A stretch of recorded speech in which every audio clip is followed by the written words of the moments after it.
கதிரவன் நேர் சொந்தங்கள் அனைவருக்கும் வணக்கம். இலங்கையின் காலை நேர தலைப்பு செய்திகள். சட்டப்பூர்வ ஆவணங்களின் அடிப்படையில் மாடுகளை ஏற்றி சென்ற லொரியொன்றில் கப்பம் பெற்ற 4 போலீசார் பணி இடைநீக்கம் செய்யப்பட்டுள்ளனர்.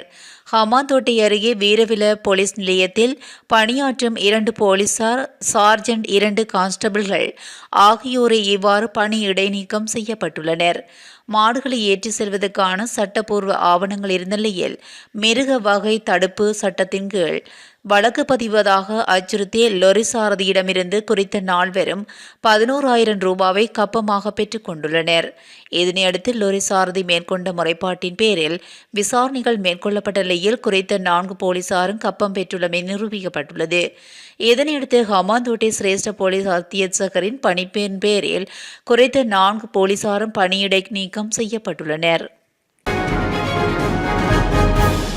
இந்த மாதம் முதல் இலத்திரனியல் தேசிய அடையாள அட்டை வழங்க எதிர்பார்க்கப்படுவதாக டிஜிட்டல் பொருளாதார பிரதி அமைச்சர் எரங்க வீரரத்ன தெரிவித்துள்ளார். கொழும்பில் நேற்று நடைபெற்ற ஊடகவியலாளர் சந்திப்பின் போதே அவர் மேற்கண்டவாறு குறிப்பிட்டுள்ளார். இது தொடர்பில் மேலும் தெரிவிக்கப்பட்டுள்ளதாவது, புதிதாக வழங்கப்படும் அனைத்து அடையாள அட்டைகளும் இலத்திரனியல் மயமாக்கப்பட எதிர்பார்க்கப்பட்டுள்ளது. அடையாள அட்டைகளை பெறுவதில் ஏற்கனவே குறிப்பிடத்தக்க தாமதம் ஏற்பட்டுள்ளதால் அதை குறைக்க முயற்சிகள் மேற்கொள்ளப்பட்டு வருகிறது. மேலும் இலத்திரனியல் தேசிய அடையாள அட்டை முறையை உருவாக்குவதற்கு சுமார் 20 பில்லியன் ரூபாய் செலவாகும் என்பதனால் அதில் குறைந்தது பாதியாவது இந்திய உதவி மூலம் பெற முடிவு செய்யப்பட்டுள்ளதாக துணை அமைச்சர் மேலும் தெரிவித்துள்ளார். பொலனறுவை சோமாவதி ரஜமகா விகாரைக்கு செல்லும் வீதியின் ஒரு பகுதி வெள்ளத்தில் மூழ்கியுள்ளதால் வாகன போக்குவரத்துக்கு பாரிய இடையூறு ஏற்பட்டுள்ளதாக போலீசார் தெரிவித்துள்ளனர். புலஸ்திபுர போலீஸ் பிரிவுக்கு உட்பட்ட சுங்கவில சோமாவதிய வீதியானது சோமாவதி ரஜமகா விகாரைக்கு அண்மித்த தீக்கல பிரதேசத்திலிருந்து ஆரம்பித்து சுமார் 2 கிலோமீட்டர் தூரம் நீரில் மூழ்கியுள்ளது. நேற்று முன்தினம் முதல் பெய்து வரும் கடும் மழையினால் மகாவலி ஆற்றின் நீர்மட்டம் உயர்வடைந்தமையினால் வெள்ளப்பெருக்கு ஏற்பட்டுள்ளது. இதனால் அந்த பாதையில் போக்குவரத்து முற்றிலுமாக தடைப்பட்டுள்ளது.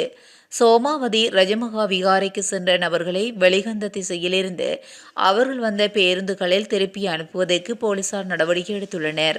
பாதுகாப்பை உறுதி செய்வதற்கும் அசம்பாவிதங்களை தடுப்பதற்கும் பாதிக்கப்பட்ட பகுதியில் காவல்துறையினர் பாதுகாப்பு பணியில் ஈடுபடுத்தப்பட்டுள்ளனர்.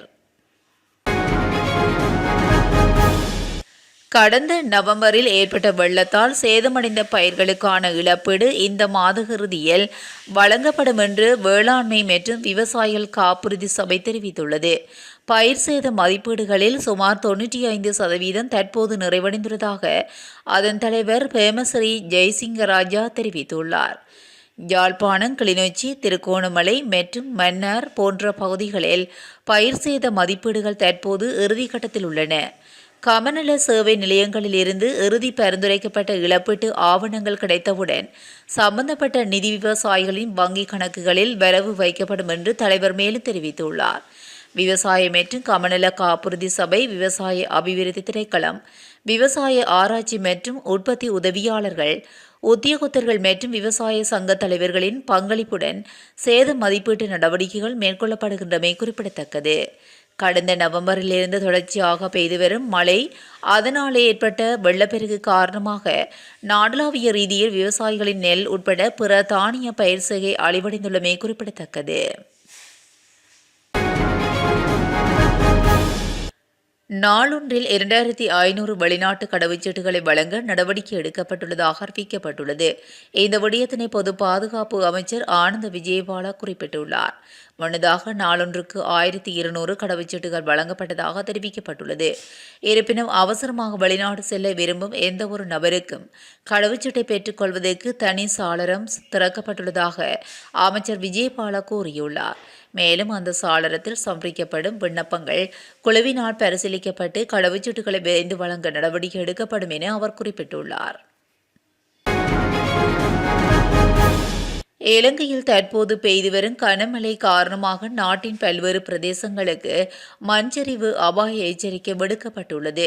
அதன் பிரகாரம் பதுளை மாவட்டத்தின் பசறை, காலியல, வெளிமடை மற்றும் பதுளை பிரதேச செயலக பிரிவுகளுக்கும், கண்டி மாவட்டத்தில் உடுந்தும்புரை, மெததும்புரை, பகததும்புரை பிரதேச செயலக பிரிவுகளுக்கும் எச்சரிக்கை விடுக்கப்பட்டுள்ளது. அத்தோடு நுவரெலியா மாவட்டத்தில் வலப்பனை கங்குரணகெத்தை பிரதேச செயலக பிரிவுகளுக்கும், மாத்தளை மாவட்டத்தின் ரத்தோட்டை உக்குவலை பிரதேசங்களுக்கும், குருநாகல் மாவட்டத்தின் ரதீகம பிரதேச செயலாளர் பிரிவுக்கும் மண்சரிவு அபாய எச்சரிக்கை விடுக்கப்பட்டுள்ளது. நாடாளுமன்ற இணையதளத்தில் நீதி அமைச்சர் கர்சன நாணயக்காராவின் பெயருக்கு முன்னாள் கலாநிதி பட்டம் குறிப்பிடப்பட்டமை தொடர்பாக வாக்குமூலம் பெறுவதற்காக நாடாளுமன்ற ஊழியர்கள் பலர் இன்று குற்றப்புலனாய்வு திணைக்களத்துக்கு அழைக்கப்பட்டுள்ளனர். இதன்படி நாடாளுமன்ற பதிவு அலுவலகத்தின் உயர் அதிகாரி உட்பட பலர் அழைக்கப்பட்டுள்ளதாக தெரிவிக்கப்படுகிறது. முன்னதாக சம்பந்தப்பட்ட சம்பவம் தொடர்பாக வாக்குமூலம் பெறுவதற்காக நாடாளுமன்ற தொடர்பாடல் பிரிவு பணிப்பாளர் உட்பட பலர் குற்றப்புலனாய்வு திணைக்களத்துக்கு அழைக்கப்பட்டிருந்தனர். அத்தோடு குற்றப்புலனாய்வு திணைக்கள அதிகாரிகளும் நாடாளுமன்றத்துக்கு சென்று அதிகாரிகள் சிலரிடமிருந்து வாக்குமூலங்களை பதிவு செய்திருந்தனர்.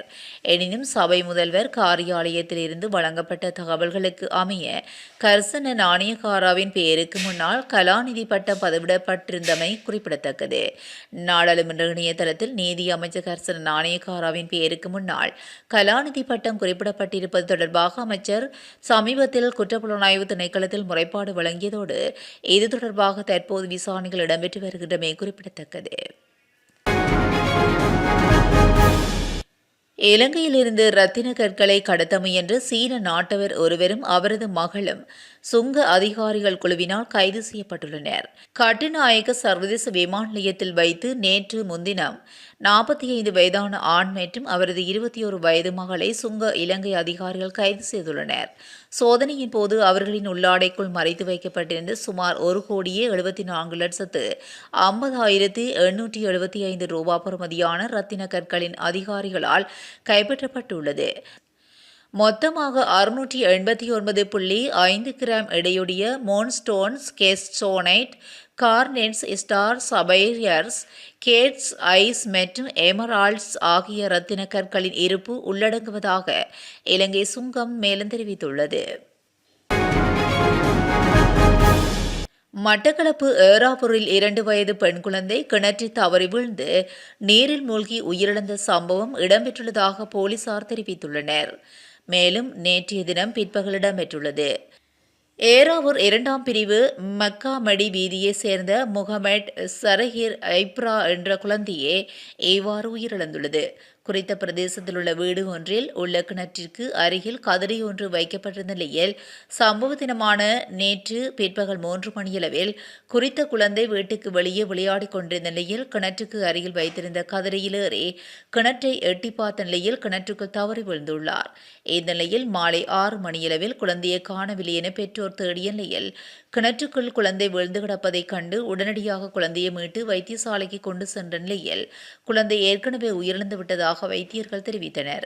இதனையடுத்து குழந்தையை பிரதேச பரிசோதனைக்காக வைத்தியசாலை பிரேத அறையில் வைக்கப்பட்டுள்ளதுடன் பெற்றோரின் கவனையினத்தால் குழந்தை உயிரிழந்துள்ளது என போலீசாரின் ஆரம்பகட்ட விசாரணையில் தெரிய வந்துள்ளது.